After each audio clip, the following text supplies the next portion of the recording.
రైతాంగ పోరాటాల్లో తెలంగాణ భూ సంస్కరణల ఆవశ్యకత కారణాలు. మొదటి దశ 1947 నుంచి 1970 వరకు. రెండవ దశ 1970 తర్వాత భూ సంస్కరణలని పేర్కొనవచ్చు. 1920లో విష్ణు దేశ్ముఖ్ వ్యతిరేకంగా జరిగిన రైతు పోరాటం రైతాంగ ఉద్యమాలకు ఉదాహరణ. దీనిలో వ్యవస్థాపూర్వక అంశాలు. ఆంధ్రప్రదేశ్ రాష్ట్ర అవతరణ 1956కు ముందు తెలంగాణ ప్రాంతం హైదరాబాద్ రాష్ట్రంలో, ఆంధ్ర ప్రాంతం 1953 అక్టోబర్ 1 వరకు మద్రాసు రాష్ట్రంలో ఉన్నాయి.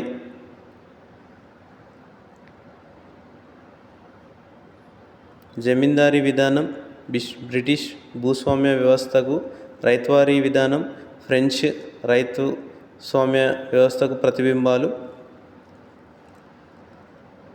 హైదరాబాద్ రాష్ట్రంలో భూస్వామ్య విధానాలు. జాగీర్లు నిజాం నవాబుకు ప్రత్యేకంగా సేవ చేసిన వారికి లేదా వ్యక్తి గౌరవాన్ని నిలబెట్టడానికి దానపూర్వంగా ఇచ్చిన భూములను జాగీర్లు అంటారు. నిజాంకు కొంత బాటకం చెల్లించాల్సినవి, కొన్ని చెల్లించిన అవసరం లేదు. ఇనాందారులు హైదరాబాద్ ప్రాంతంలో కొన్ని విధులను నిర్వహించినందుకు పారదర్శకంగా ప్రభుత్వం ఇచ్చిన భూములను ఇనాం భూములు అంటారు. ఈ భూములు నుంచి వచ్చే భూమి శిస్తును పొందే హక్కు పూర్తిగానో పాక్షికంగానో ఇనాందారుడికి సంక్రమిస్తుంది. దేవాలయ ధర్మాలయ నిర్వహణకు ఇనాములు ఇచ్చేవారు. ఉద్యోగులు సమాజానికి సేవ చేసిన వారికి ఇనాం భూములు ఇచ్చేవారు. హైదరాబాద్ సంస్థానంలో మొత్తం ఇనాందారుల సంఖ్య 82,000 కాగా వీరిలో 57,000 మంది దివానీ ప్రాంతంలో ఉండగా 26,000 మంది జాగీర్ ప్రాంతంలో ఉండేవారు. సుమారు వీరి ఆధీనంలో 8 లక్షల ఎకరాల భూమి ఉండేది. అజర్ మక్తా, అజరా అగ్రహార్, మజరామా, బేసరి ఇనాం, బలవత ఇనాం, నీరడి ఇనాం, చిదుమతి ఇనాం మొదలైనవి.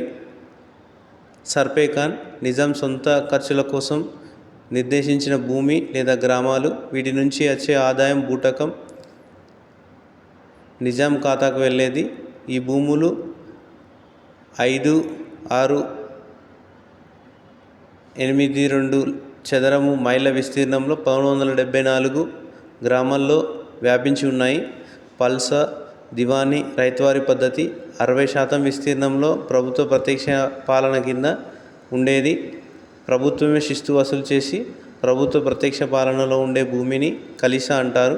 దివానీ భూములు సర్పేఖాన్ భూముల్లో భాగమే.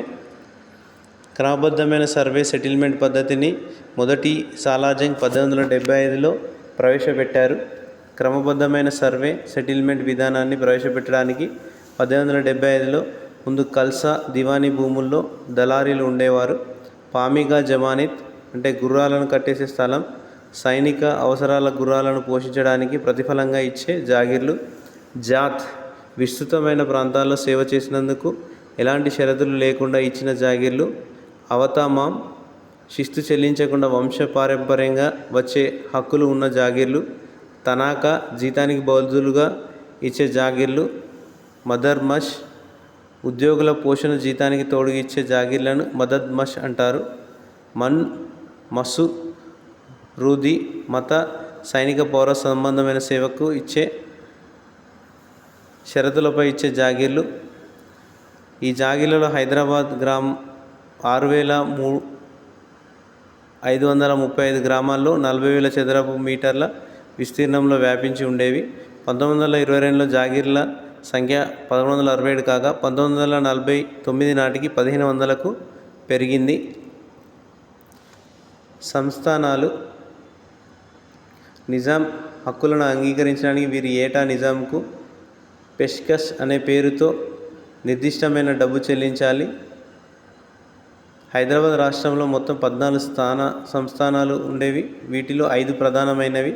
గద్వాల్ అతిపెద్ద సంస్థానం, వనపర్తి, బట్టిప్రోలు, అమరచింత, పాల్వంచ. ఈ సంస్థానంలో 497 గ్రామాలు, 5,990 చదరపు మైళ్ళ విస్తీర్ణం ఉంది. వీరికి సర్బస్తా, పాన్మాక్తా, బజారా అనే మధ్యవర్తులు ఉండేవారు.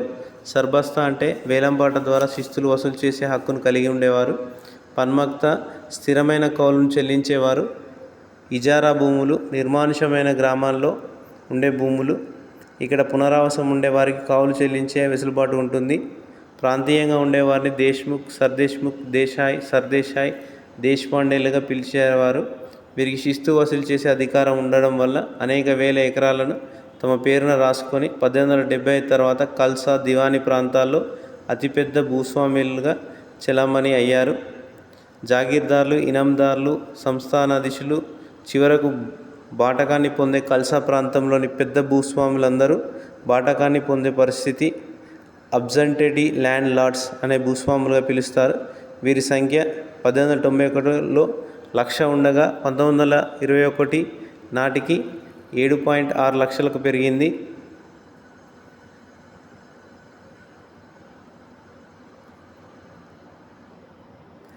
కౌలుదారులు భూస్వామ్య లోపాల్లో ఉండే బూటకం వసూలు చేసి విపరీతంగా పెరగడం వల్ల కౌలుదారు సంబంధాలు సర్వసాధారణ విషయానికి మారింది.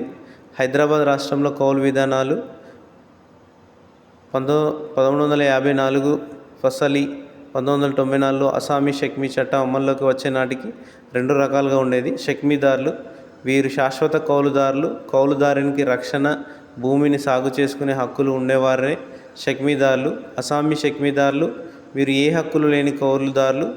కౌలు భూమిని 12 ఏళ్లకు తన స్వాధీనంలో ఉంచుకోగలిగినప్పుడు షెక్మీదారులుగా గుర్తింపు పొందుతారు. కానీ హైదరాబాద్ సంస్థానం ఫ్యూడల్ వ్యవస్థలో ఎలాంటి హక్కుదారులు లేకుండా కౌలు భూమిని తన ఆధీనంలో చేసుకునేది.